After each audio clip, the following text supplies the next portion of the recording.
Assalamualaikum warahmatullahi wabarakatuh.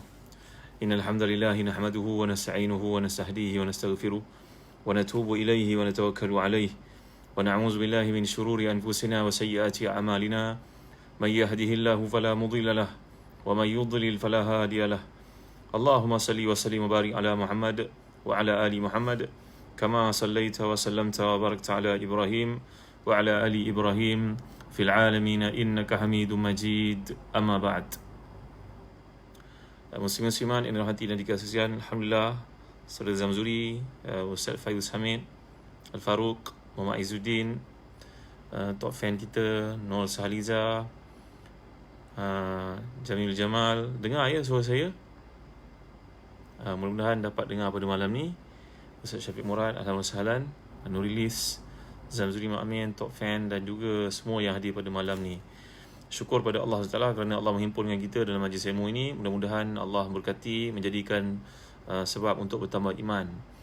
Dan iman ni tak boleh diwarisi, tuan-tuan. Iman ni adalah satu benda yang kena diusahakan. Begitu juga kalau kita lihat membaca Al-Quran ini satu sebab mengapa iman bertambah. Jadi topik kita pada malam ni masih lagi bincangkan ayat ke-56 dan 57 daripada surah Al-Isra', iaitulah firman Allah SWT. أعوذ بالله من الشيطان الرجيم قل ادعوا الذين زعمتم من دونه فلا يملكون كشف الضر عنكم ولا تحويلا أولئك الذين يدعون يبتغون إلى ربهم الوسيلة أيهم أقرب ويرجون رحمته ويخافون عذابه إن عذاب ربك كان مهذورا. Sadaqallahul Azim.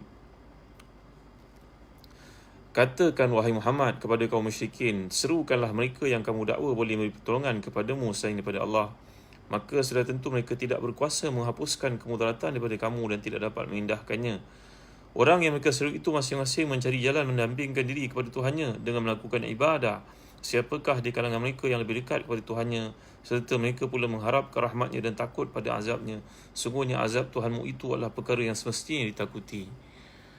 Muslim-muslimat yang rahmati dan dikasihi, Alhamdulillah ya. Jadi semalam saya telah terangkan kepada tuan-tuan berkaitan dengan bentuk-bentuk musibah. Iaitulah ada musibah ni bentuk musibatul qasam, ada musibah ni bentuk musibatul rada', ada musibah ni bentuk musibatul dafa', dan ada musibah ni bentuk musibatul kasyaf. Jadi inilah bentuk-bentuk musibah yang ditimpakan Allah SWT kepada hamba dengan tujuan untuk mendekatkan diri kepadanya. Dan kita telah belajar doa bila kita mengalami satu musibah dan telah pun dicatatkan oleh sahabat-sahabat dalam kuliah kita semalam.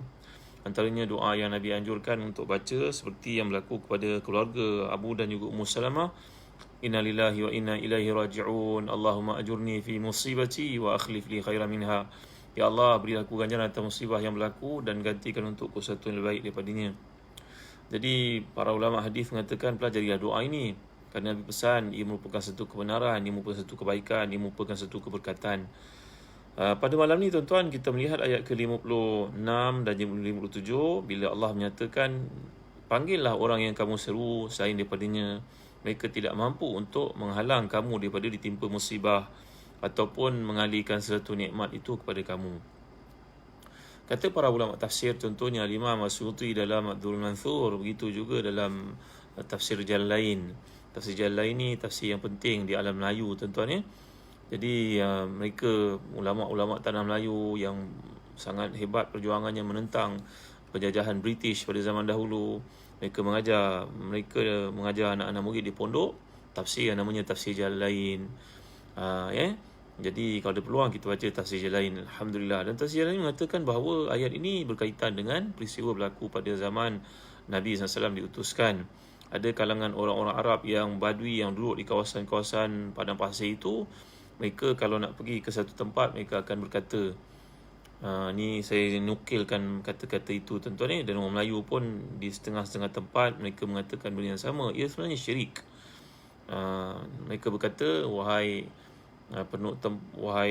datuk ke ataupun penunggu tempat ini ke, anak cucu tumpang lalu. Pernah dengar tak kalimah ni? Kalimah ni biasanya orang menjadikan petua kalau kita masuk ke dalam hutan contohnya, atau kita melalui tempat-tempat yang asing. Kata-kata ni syirik kepada Allah sebenarnya. Jadi wa annahu kana rijalun minal jinni minal insi ya'udzuuna bi rijalin minal jinni fazaduhum rahaqa. Allah menyatakan di kalangan manusia ni ada yang minta tolong kepada golongan jin, tetapi yang menambah pertolongan itu berlaku dalam kehidupan mereka daripada permintaan mereka itu hanyalah tekanan-tekanan, stres dan juga penganiayaan, kezaliman, penindasan oleh jin terhadap mereka. Bicara tentang jin ni tuan-tuan, nanti ada peluang kita pergi pada surah Al-Ahqaf, kita baca surah As-Safat, kita baca surah Al-Jin. Orang bertanya kenapa pula tak ada masukkan jin dalam rukun iman. Yakin kepada Allah, beriman pada Allah, pada hari akhirat, pada para malaikat, pada rasul. Kenapa tak ada keimanan kepada jin? Ini soalan menarik juga orang tanya tuan-tuan ya. Orientalis contohnya. Jadi perkara-perkara yang disebut oleh Allah sebagai kewajipan beriman dengannya, berakidah dengannya, dengan perkara-perkara di rukun iman itu ialah berkaitan dengan dosa dan pahala. Ia berkaitan dengan cara kita nak beribadah kepada Allah Subhanahu Wa Taala. Tapi jin tak ada kena-mena. Jin ini adalah manusia, dia adalah makhluk macam manusia. Bahkan Allah mengatakan wa annahu kana rijalun minal insi ya'udzuuna bi rijalin minal jinni. Jadi Allah menyamakan jin dengan manusia itu sama-sama makhluk. Mereka adalah mukallaf. Kalau mereka beriman, kadang-kadang mereka yang kafir. Jadi mereka macam manusia. Tak perlulah untuk masukkan rukun iman itu beriman kepada jin pula. Kerana ada pihak yang cuba untuk menaburkan fitnah dan mewujudkan huru-hara dalam kefahaman orang-orang jahil. Lalu mereka menambah-nambah pula pada rukun iman, beriman kepada jin pula perginya. Contohnya di kalangan orientalis, contohnya yang mulia Allah sekalian. Jadi kata para ulama tafsir, contohnya Imam Suyuti dalam tafsirnya Jalalain, begitu juga Ibnu Mansur, riwayat dikemukakan kalangan orang Arab kalau mereka tersesat di kawasan padang pasir, macam juga orang Melayu katakan itu, mereka takut gusar waktu malam, nanti siapa nak melindungi mereka, maka mereka minta tolong kepada jin dengan berkata, wahai penunggu tempat sekian-sekian, anak cucu nak tumpang tidur kat sini, tolonglah selamatkan kalau ada apa-apa. Ada satu riwayat yang disebut oleh Imam Asyuti dalam Durrul Mansur bahawa di kalangan orang Arab ini dia minta tolong kepada jin untuk membantu, menyelamat, memberi perlindungan kepadanya. Ini kalau berkaitan dengan orang Melayu, alam saka lah namanya tuan-tuan ni. Tuan Guru almarhum Dr. Harudin bercerita saka ni adalah amalan orang Melayu dulu. Bila datang ke satu tempat, dia perlukan perlindungan, tempat itu mungkin asing baginya, ada binatang buas, kalau dekat Sabah Sarawak ada buaya, kat Semenanjung ada harimau, ada binatang-binatang yang boleh membahayakan, ular sawa dan sebagainya, maka mereka minta tolong kepada jin. Akhirnya buat perjanjian dengan jin. Perjanjian itu kadang-kadang menggunakan darah dan akhirnya tak boleh nak berhenti daripada perjanjian itu. Bila nak mati, jin yang telah pun terbiasa jadi macam kucing rumah. Jin ni dah jadi macam kucing rumah. Dia duduk kat rumah, tak kerti cik makan sendiri. Sama macam kucing lah. Biasa kalau dia duduk kat rumah seorang, dia akan duduk situ, dia tak akan pergi tempat lain. Dia duduk menanti makan habuannya. Dia tak kerti dah tangkap burung ke, tangkap tikus ke, dia tak kerti dah. Itu juga jin. Bila dia dah lama lemak duduk dengan seseorang, orang tu mati, dia beralih kepada orang berikutnya. Siapa yang bersedia untuk menjadi tempat tapak untuk dia duduk, dan ada win-win situation kat situ tuan-tuan. Itu sebab tak digalakkan kita ni mengambil barang-barang purba, barang-barang yang diberi oleh seseorang, kata almarhum Datuk Dr. Harudin, kerana mungkin padanya ada tanda-tanda perjanjian yang diserahkan oleh jin itu. Sanggul rambut ke, periuk ke, benda-benda klasik ni ke. Jangan kita pergi pula ke rumah orang tanpa kita tahu hujung pangkal, kita angkat barang-barang yang ada kat situ, kita ingat barang-barang antik, rupanya benda lain yang berlaku nanti. Maka dikhabarkan begitulah oleh Tuan Guru kami almarhum Datuk Dr. Harudin. Jadi dalam kes orang Arab pun sama. Orang Arab ini mereka lalu di satu tempat minta bantuan daripada jin untuk tujuan mendapatkan perlindungan, takut ada gangguan dan sebagainya. Wahai penunggu yang ada kat sini, tolong selamatkan aku, andai ada orang jahat yang nak mengapa-apakan aku. Dia pun tidur tuan-tuan. Tiba-tiba ketika dia tidur, terbangun, mamai pada waktu malam itu, dia melihat ada seorang pemuda badan tegap membawa pisau nak menyembelih untanya. Unta yang dinaikinya itu untuk menjaga kambing-kambingnya ataupun dalam perjalanan tersebut, musafir tersebut. Dia pun cemas, dia pun takut, siapa pula tengah-tengah malam ni datang untuk sembelih unta aku, bawa pisau, menakutkan. Tiba-tiba datang seorang tua. Orang tua ini menghalang orang muda ni tadi untuk menyembelih unta orang Arab ni tadi. Maka orang tua ini nampaknya baik. Dia mujuk, dia kata, tolonglah jangan sembelih unta orang ni tadi. Pergilah sembelih rusa aku. Dia menunjuk rupanya dia ada rusa, sekumpulan rusa. Mana pula ada orang boleh rusa kan tuan-tuan? zaman dulu dan negara orang Arab ni. Maka dia pun terkejut melihat orang tu punya rusa, punya kibash banyak. Dia kata pada orang muda itu, ambil pergi sembelih ni, yang kacau unta orang ni. Kerana aku minta tolong kepadanya, rupa-rupanya kata orang Arab ni tadi. Maka orang tua ni pun datang bertemu dengannya, berkata, wahai fulan, kau tak tahu ke fulan? Tak jauh daripada sini ada tempat yang ada banyak pokok kurma. Di situ ada seorang lelaki yang telah membawa Islam. Namanya Muhammad bin Abdullah sallallahu alaihi wasallam. Aku telah beriman kepadanya, wahai fulan. Ayo engkau tinggalkanlah, janganlah minta tolong kepada kami lagi, kerana kami pun macam kamu juga, kami pun makhluk Allah juga, lemah macam kamu, ada kelemahan tertentu. Berhentilah engkau daripada minta kepada aku, pergilah engkau ke tempat itu beriman dengannya dan minta tolong kepada Allah. Arab ini pada masa itu dia belum masuk Islam. Dia akhirnya menjadi sahabat Nabi, salah seorang daripada sahabat Nabi ridwanullahi alaihim ajma'in. Dari riwayat ini turut disebut oleh Imam Suyuti contohnya dalam Durrul Mansur, begitu juga dalam tafsir yang lain. Jadi menampakkan kepada kita ada di kalangan jin yang orang Arab minta tolong kepadanya menyangka bahawa mereka boleh bagi perlindungan. Jin itu sendiri sebenarnya telah beriman kepada Allah. Dia telah keluar daripada kekafiran, dia telah keluar daripada kesyirikan. Dia sendiri beriman kepada Allah. Maka dia telah berjumpa dengan lelaki ni tadi. Aku ini jin yang kau minta tolong, aku kesian dengan kau. Aku bilang kau letih, tapi datang jin tu jin kafir tu yang nak ambil unta kau nak sembelih itu. Maka aku lindungi kau dengan izin Allah. Jangan kita silap faham mula tuan-tuan ni. Ada orang pula berkata, kalau begitu kita boleh minta tolong daripada jin. Kita pun tidak tahu jin itu Islam ke, ataupun orang Islam fasik ke, macam di kalangan kita juga.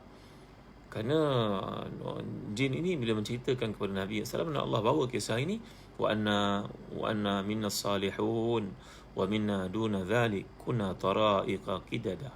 Jin ini berkata kepada Nabi, wahai Rasulullah, ada kalangan kami yang baik, ada kalangan kami yang tidak baik, orang fasik, asin, usah. Dia macam manusia juga. Jadi tuan-tuan dimuliakan Allah sekalian, jadi dalam konteks ini, kata para ulama tafsir, ia ada kaitan dengan peristiwa berlaku pada zaman orang Arab dahulu ketika mereka belum masuk Islam. Mereka minta tolong kepada jin ketika mereka berhenti di satu tempat. Bahkan ada kalangan mereka beribadah, menyembah jin, sedangkan jin yang disembah itu telah masuk Islam. Dan jin itu datang memujuk mereka untuk pergi beriman dengan Nabi sallallahu alaihi wasallam. Ini yang Allah maksudkan, wallahu alam. Yabtaguna ila rabbihimul wasilata ayyuhum aqrab wa yarjuna rahmatahu wa yakhafuna 'adzaba inna 'adzaba rabbika kana mahdzura. Jadi sungguhnya dalam ayat ini masing-masing mencari jalan mendampingkan diri kepada Tuhannya. Ni jin yang telah masuk Islam ni tadi. Kamu menyembah mereka buat apa? Mereka sendiri pun sedang mencari jalan menuju kepada Allah, nak mencari peluang untuk meningkatkan amal salihnya supaya dapat jadi dekat dengan Allah. Yang kau pergi beribadah dengan dia buat apa?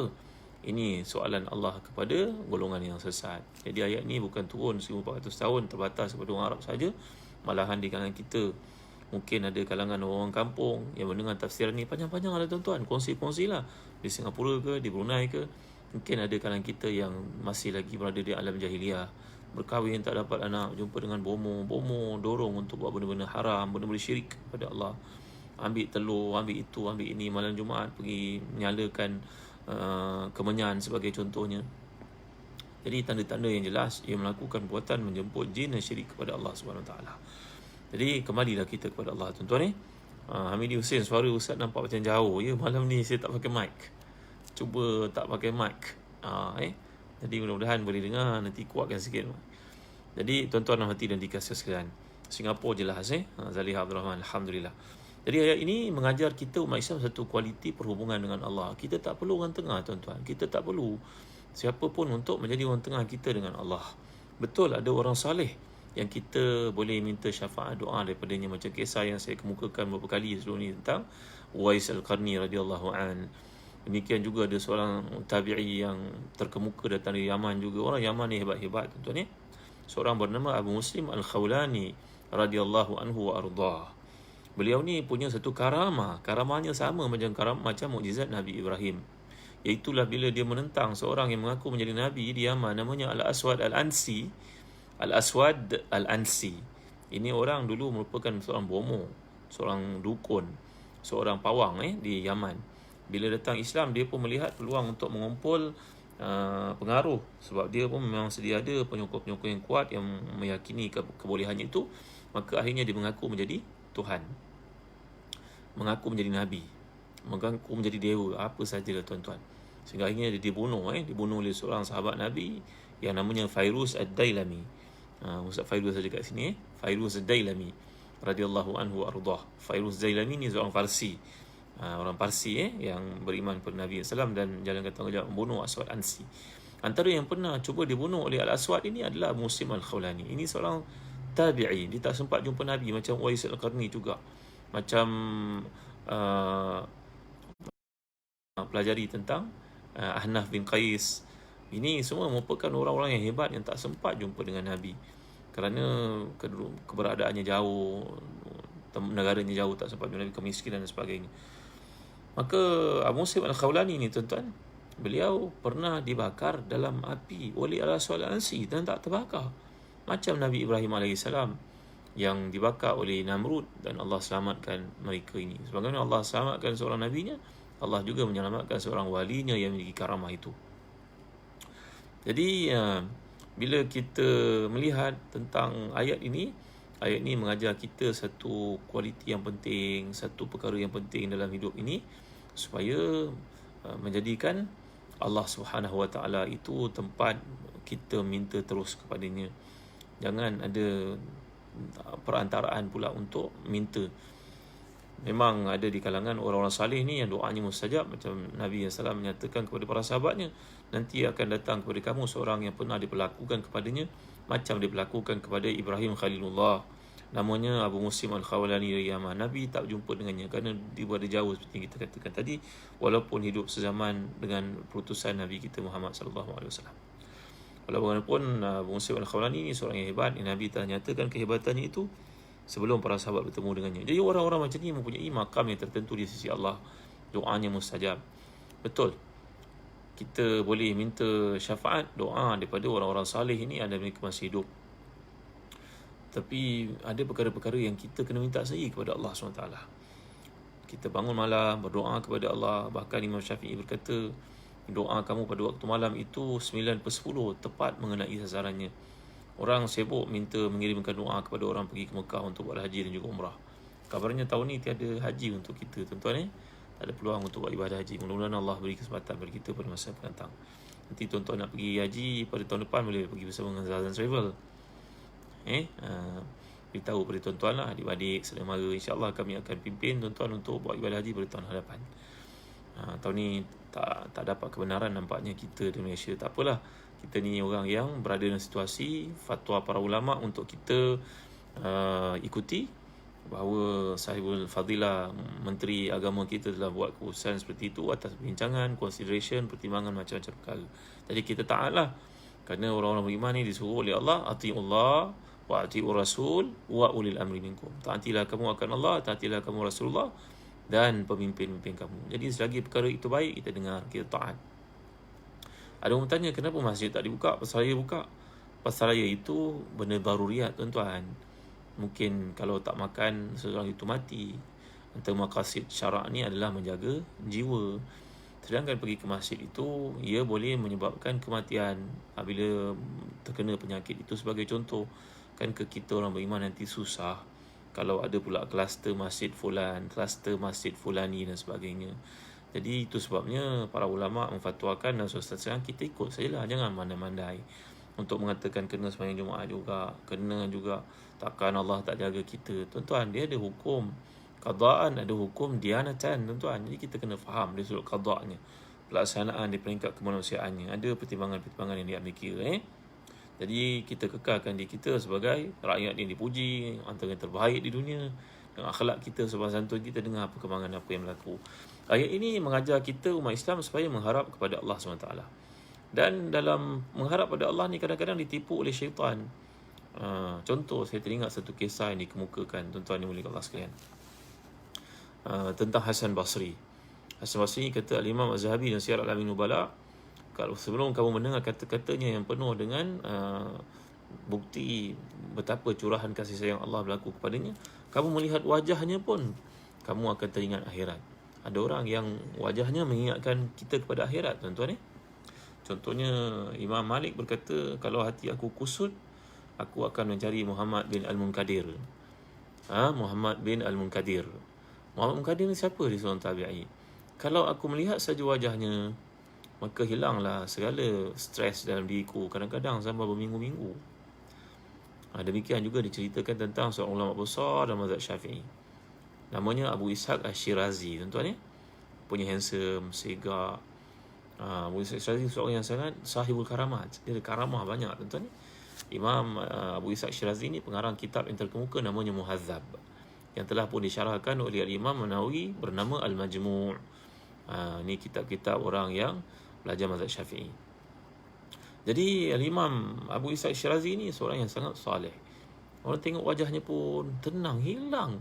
Bahkan ada, kalau dia tampil di satu-satu tempat, tuan-tuan, dikatakan Imam Zahabi yang Syiar Al-Amin Nubala, nanti sampai orang Kristian, orang Parsi, orang bukan Islam Majusi pun akan dia di Shiraz, di Iran ada agama lain daripada Islam kat situ.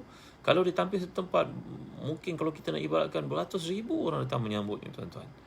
Kalau orang Kristian itu dia pakai kalung di leher itu, pembuat roti yang sedang menguli rotinya nampak nak dekati Imam Abu Ishaq ni, ya Shirazi jauh, dia campakkan rotinya itu, roti yang sedang diulinya itu. Abu Shirazi pegang rotinya. Ada yang campakkan pakaiannya, Abu Shirazi pegang pakaiannya. Mereka ambil pakaian tu cium.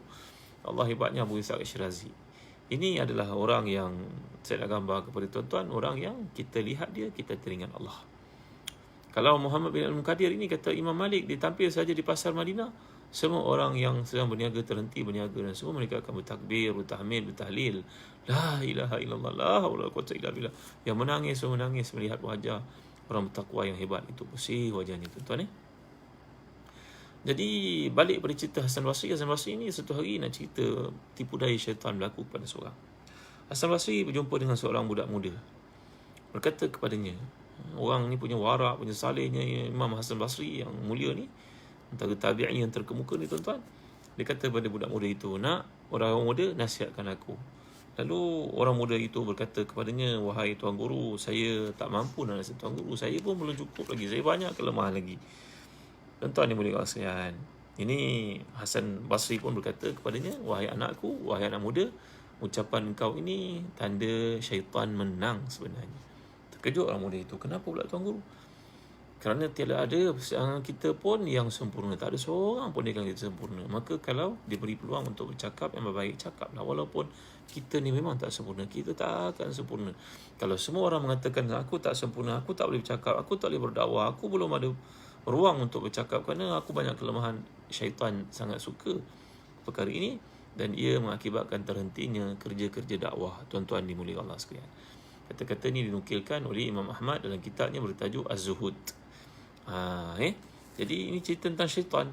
Ada orang ditipu oleh syaitan. Kalau jin pada zaman Nabi dahulu, dia mengaku dia masuk Islam, dia pujuk orang yang menyembahnya itu, pergi ikut Rasulullah, jangan sembah aku tak boleh beri apa-apa manfaat mudarat kepadamu.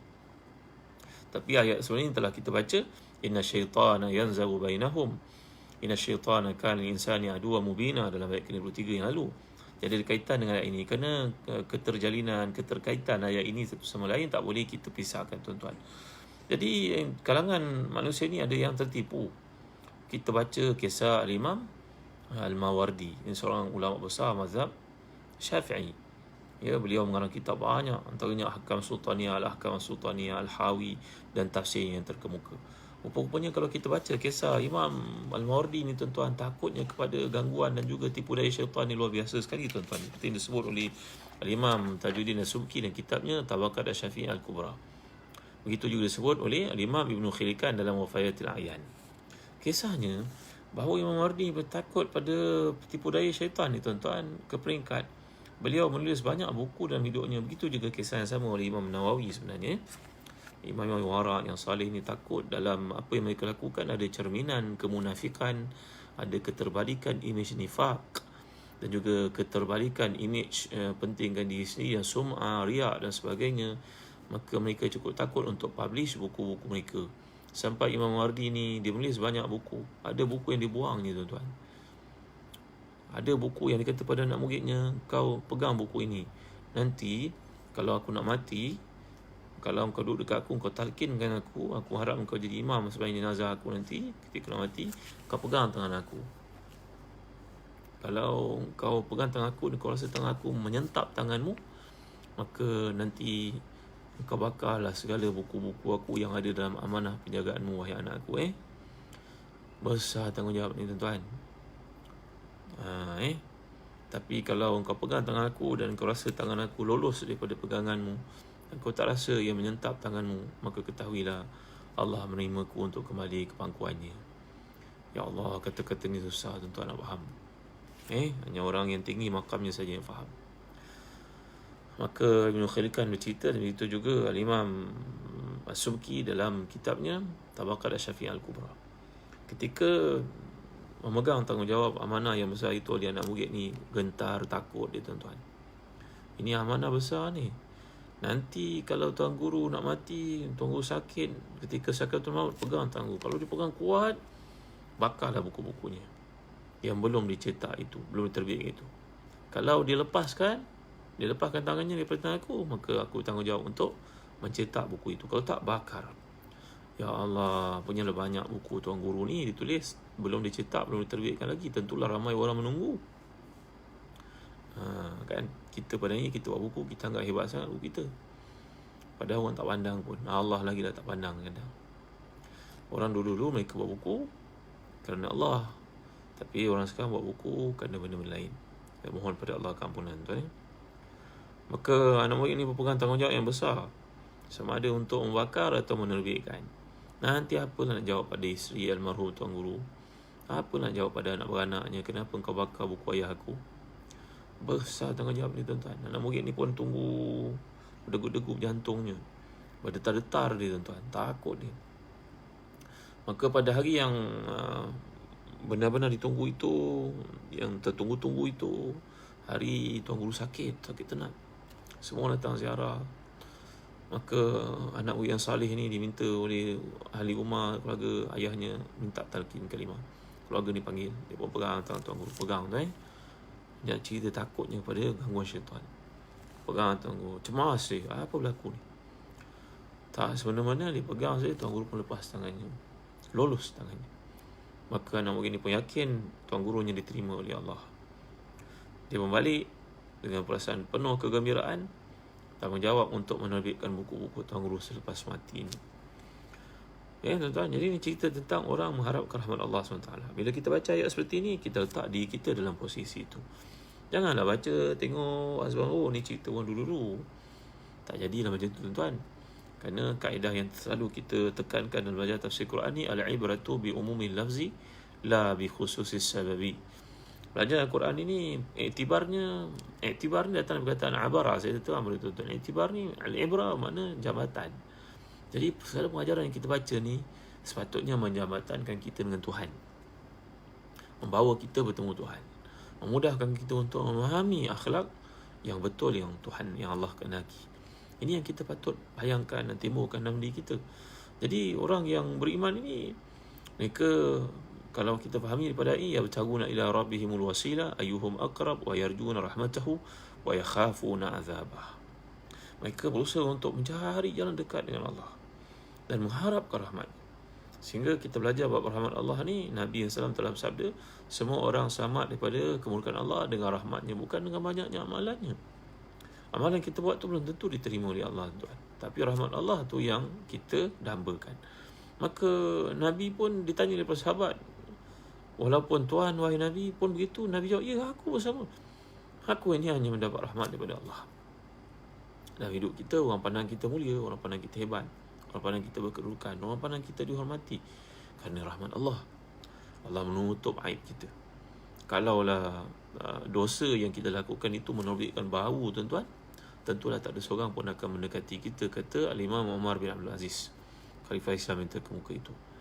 Jadi kerana dosa yang kita buat ni Allah tutup, Allah tidak keluarkan bau. Kalaulah ia memiliki bau, sudah tentu tak ada seorang pun ada mendekati kita kerana bosoknya diri kita, banyak dosa ni tuan-tuan. Jadi dalam hidup ini, carilah jalan untuk mendekatkan diri kepada Allah. Jangan banyak untuk memfitnah orang, menyalahkan orang, memburukkan orang. Kita belajar untuk mendekatkan diri kepada Allah. Dan saya telah terang kepada tuan-tuan berkali-kali bahawa pintu syurga ni banyak. Ada orang yang akan masuk syurga dengan sebab banyak puasa sunatnya. Ada orang masuk syurga kerana banyak khidmatnya kepada anak yatim, ibu Tunggal dan sebagainya. Imam Jalaluddin Al-Mahalli, kalau kita baca tafsir lain, ada 2 orang pentafsir kepada tafsir Jalalain. Itu sebab dipanggil dengan Jalalaini, 2 orang Imam Jalaluddin. Jalaluddin ni merujuk kepada satu gelaran diberikan kepada orang-orang hebat macam mereka. Imam Suyuti dengan Imam Mahalli, kedua-duanya imam besar dalam mazhab Syafi'i, tuan-tuan ya. Jadi Imam Mahalli ni dikatakan seorang businessman. Dia berniaga dan dia kerap datang lambat ke kelasnya. Jadi tuan-tuan, kalau saya ni start kuliah lambat, tuan-tuan jangan ambil hati, tuan-tuan. Banyak kerja kadang alasan.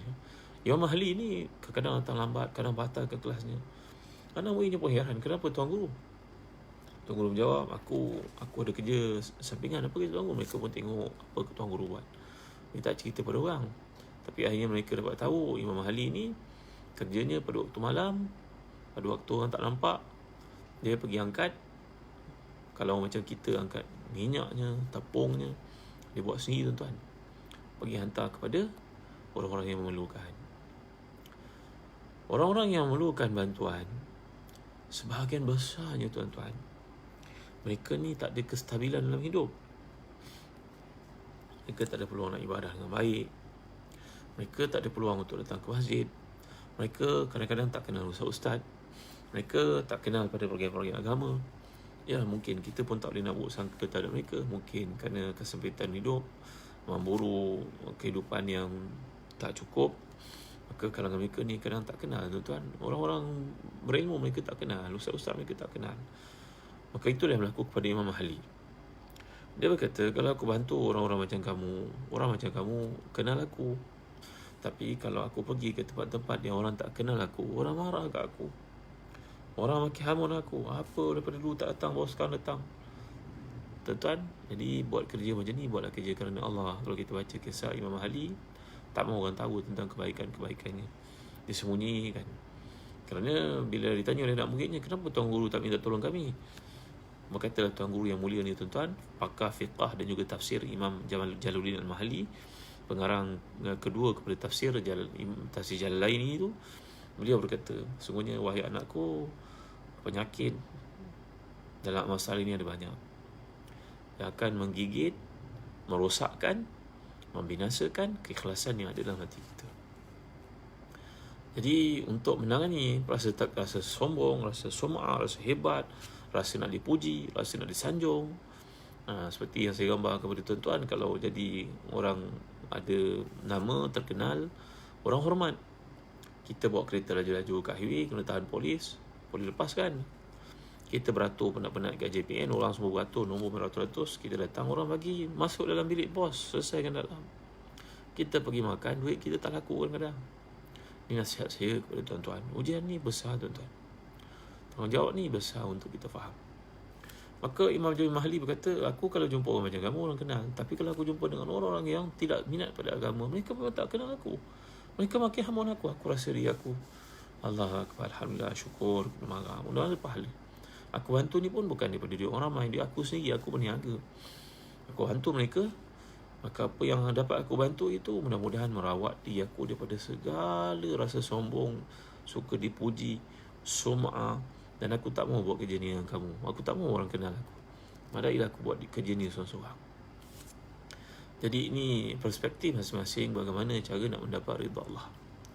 Kerana kita kena ingat, tuan-tuan, di akhirat besok untuk manusia yang paling dahsyat ujiannya, dan mula-mula mahkamah akan bersidang untuk menghadapinya, mengendalikannya, adalah 3 jenis manusia yang paling malang, tuan-tuan. Ingat baik, tuan-tuan ya. 3 manusia yang paling malang. Siapakah orang yang malang yang pertama? Sebelum berlaku mahkamah Allah, dia dulu dihumban dengan neraka. Iaitulah seorang yang berjihad di jalan Allah. Dan Allah panggil dia, fulan bin fulan, kau berjihad di jalanku. Ya, wahai Tuhan, aku jihad kerana-Mu, meninggalkan syariatmu, meninggalkan kalimatmu. Allah berkata padanya, kazabta, pembohong kau. Engkau buat begitu untuk orang panggil kau sebagai pahlawan, bukan? Panglima, orang paling berani. Kau buat untuk disanjung manusia. Ayo, campakkan dia ke dalam neraka. Dialah manusia yang paling malang, yang mula-mula dicampak ke dalam neraka. Tidak ikhlas namanya, tuan-tuan. Lalu yang kedua, siapa pula yang kedua ni? Yang kedua ni seorang yang banyak dermanya dalam Islam, sehingga ditonjolkan sebagai dermawan, hartawan, panggillah macam-macam gelaran untuknya. Maka Allah panggil dia, fulan, kau dulu di dunia banyak sedekahmu. Ya wahai Tuhan, aku sedekah untuk agama wahai Tuhan. Maka jawapan pada Allah, tidak, kazab, tak, pembohong kau, pendusta kau, pendusta agama. Kau buat benda itu sebagai orang sanjung, kau panggil kau orang paling dermawan ni kan. Ayo campakkan dia, dihumbankan neraka. Dan cara dihumbankan manusia dalam neraka, dia pegang pada ubun-ubunnya, tuan-tuan dimiliki Allah. Dia campakkan neraka. Berbatalion, berkumpulan, berombongan orang seperti ini dicampakkan ke neraka. Maka datanglah golongan yang ketiga. Allah berkata pada fulan bin fulan, kau di dunia orang sanjung, orang alim, ilmuwan, ilmu kau hebat, orang sanjung, orang puji. Betul fulan? Ya Allah, aku menyampaikan kerana-Mu wahai Tuhan. Allah pun menjawab, menempelaknya, menyindirnya dengan kasar sekali. Tidak wahai fulan, pembohong kau. Engkau buat ini dulu supaya disanjung orang, dan orang mengatakan kau lah ulama terbilang, terhebat, paling cemerlang, paling hebat, paling tinggi ilmunya. Kau buat supaya disanjung orang, bukan? Imam Ghazali mengemukakan teori ikhlas ni, tuan-tuan, bagi penuntut ilmu dalam kitab yang sangat penting, namanya Al-Bidayah. Ya tuan-tuan, Bidayatul Hidayah, permulaan mendapat hidayah. Alhamdulillah kami di Telaga Biru telah pun menterjemahkan buku ni, antara buku yang penting untuk kita baca untuk meluruskan balik semula niat kita agar tak ditipu oleh syaitan, tuan-tuan. Maka akhirnya dia pun dicampakkan ke dalam neraka. Golongan ni pun campak dalam neraka. Bukan seorang, ramai, tuan-tuan ya. Maka janganlah kita jadi seperti mereka, tuan-tuan. Orang paling rugi, tuan-tuan. Buat perkara itu biarlah kerana Allah. Biarlah kerana Allah. Jadi ayat ini menceritakan tentang tipu daya yang berlaku kepada seorang manusia, yang Imam Ibn Jauzi menulis sebuah buku bertajuk Talbis Iblis. Talbis Iblis. Bagaimana syaitan itu menipu manusia. Orang jahil ada cara penipuan syaitan terhadapnya. Orang kaya ada penipuan syaitan terhadapnya. Orang perempuan lain pula cara penipuan syaitan terhadapnya. Suami isteri lain pula tipu daya syaitan untuknya. Orang berilmu pun ditipu oleh syaitan, tuan-tuan, dengan bentuknya yang tersendiri, formatnya yang tersendiri. Maka dia akhirnya dihumbankan neraka di akhir nanti, kerana menafikan sifat ikhlas yang patut dibangunkan dalam diri kita waktu melakukan satu perkara, biarlah kerana Allah SWT. Jadi ayat ini memberitahu kepada kita, janganlah kita jadi golongan tertipu, bahawa minta tolong kepada syaitan, pada jin, padahal kalangan jin itu sendiri telah beriman kepada Allah SWT. Jadi orang yang sedemikian adalah orang yang kena betulkan dirinya balik semula.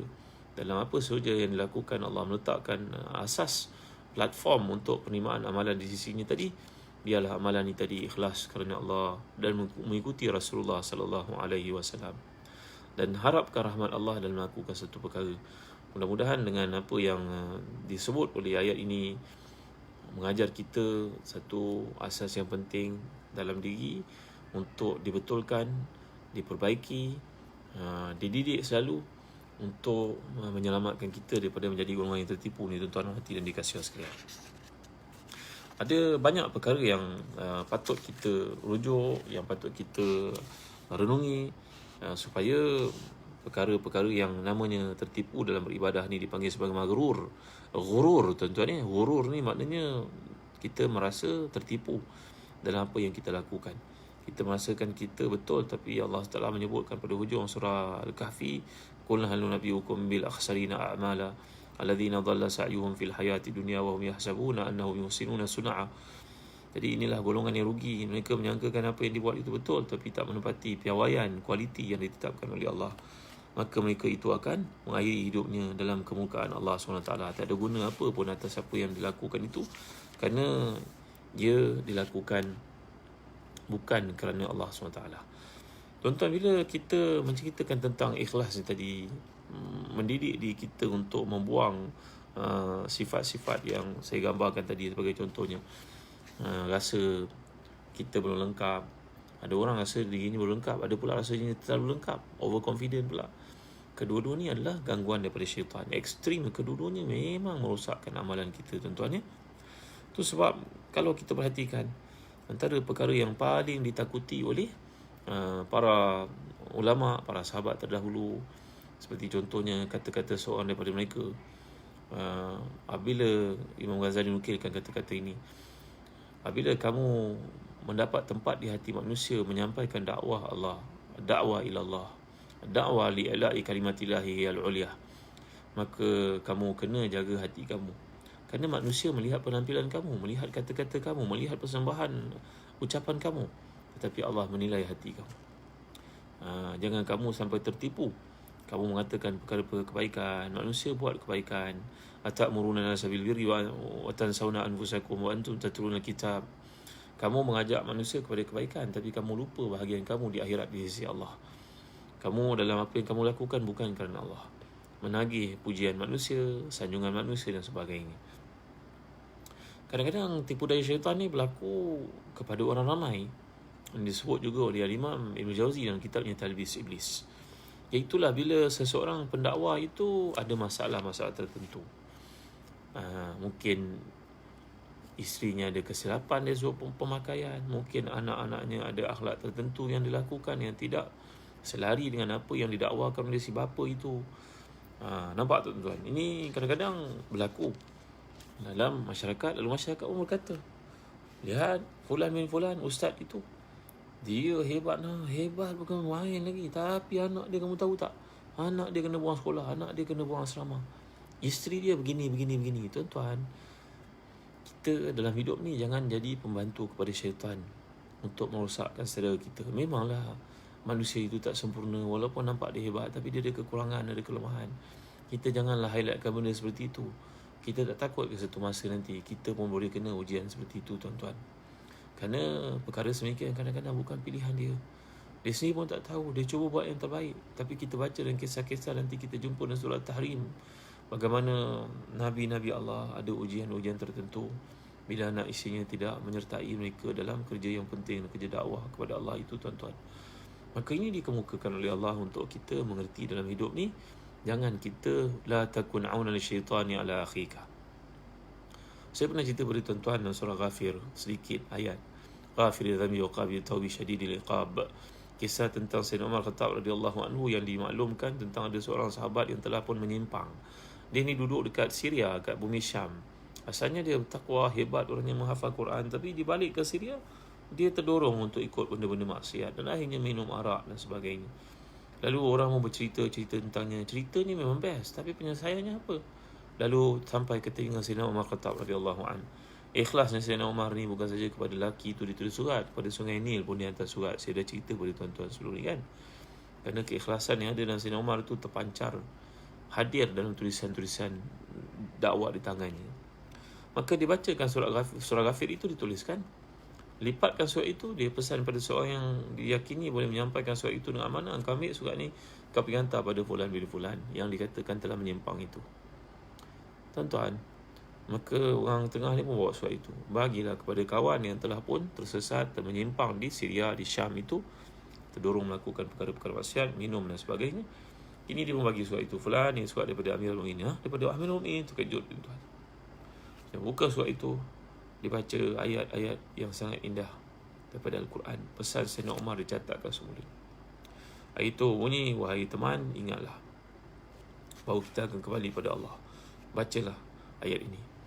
Allah itu bersifat penyayang, Allah itu bersifat Rahim, Rahman. Tapi Allah juga bersifat tegas, bengis, dahsyat azabnya.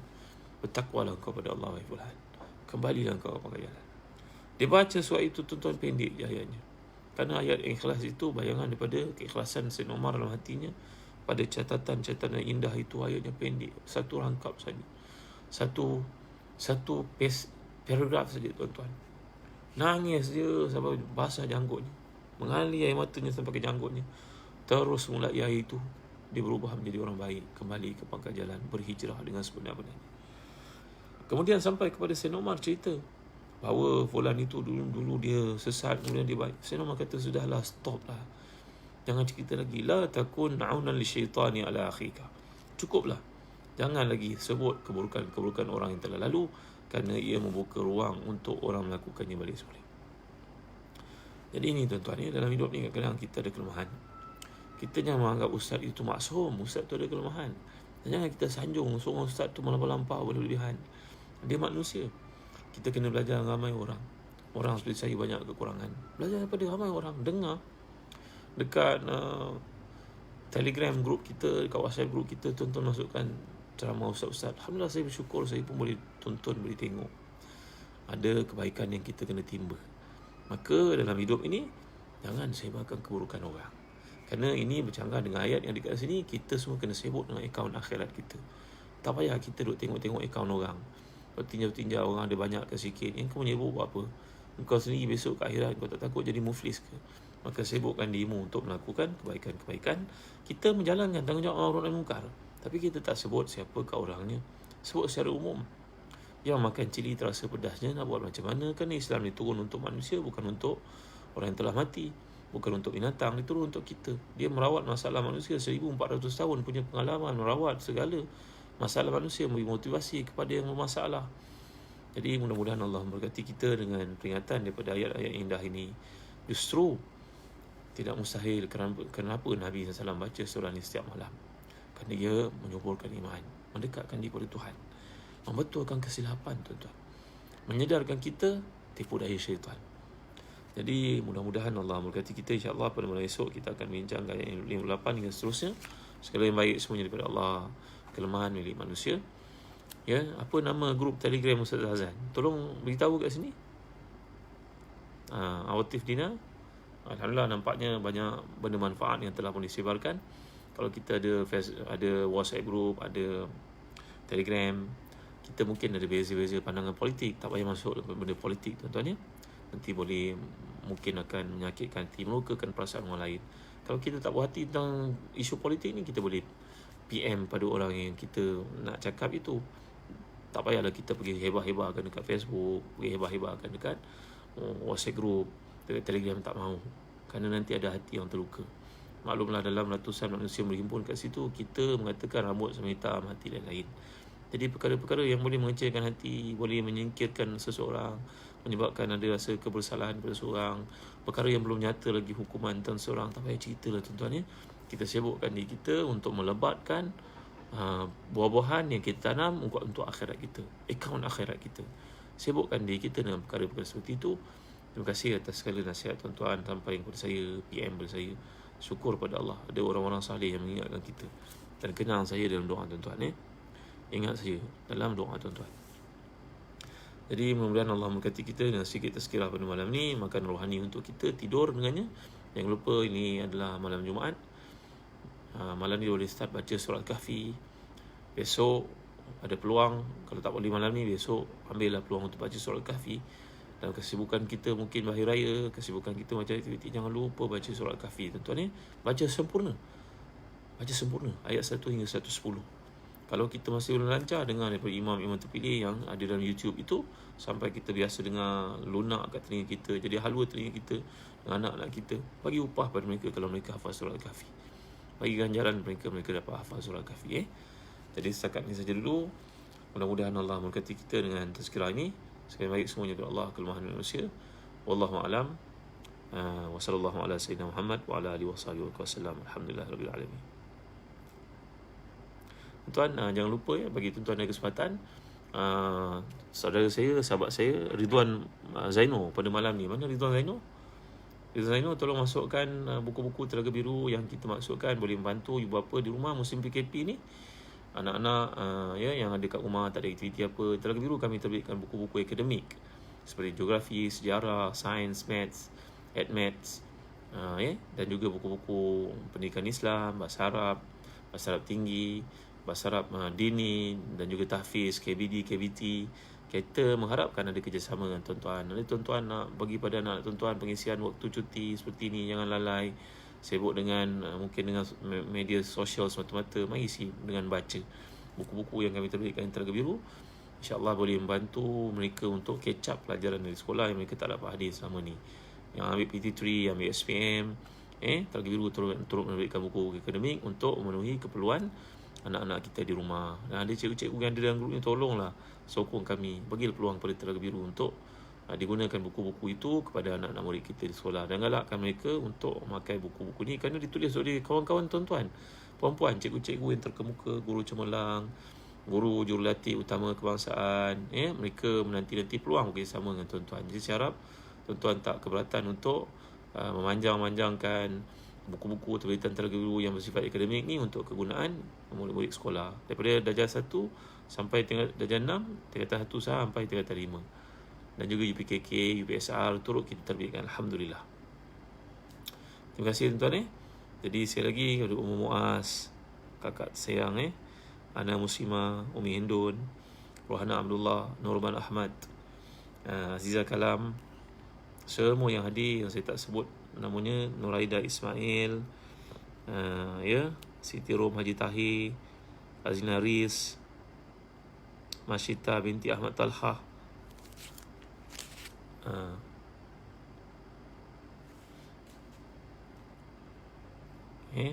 jadi setakat ini saja dulu. Sekian dari saya. Baik, Safwan Ibrahim. Okey, jangan lupa untuk melihat apa yang saya sampaikan ni tentang buku-buku akademik yang terbitkan Telaga Biru. Dan terima kasih kepada Zazan Travel sekali lagi. Ingat travel, ingat Zazan Travel.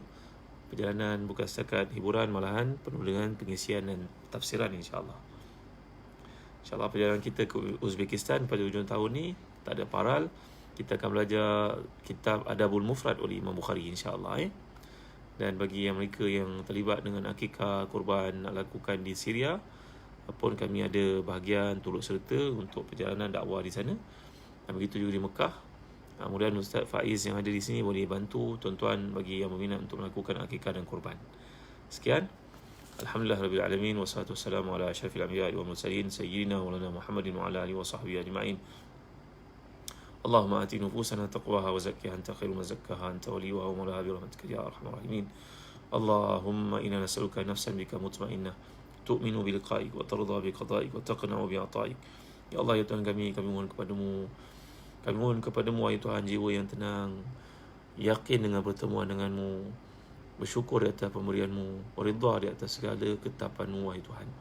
Rabbana innana amanna bima anzalta wa taba'ana rasulah faktubna ma'asyahidin. Ya Allah, kami dengar kebaikan, kami cuba untuk mengikutinya sahaja upaya kami banyak kelemahan, maka ampunkan kami atas kelemahan-kelemahan kami, ya Allah. Rabbana la tu'akhidhna in nasina wa akhtana. Rabbana wa la tahmil alaina isran kama hamaltahu 'ala alladhina min qablina. Rabbana wa la tuhammilna ma la taqata lana bih wa'fu 'anna waghfir lana warhamna anta maulana fansurna 'alal qaumil kafirin.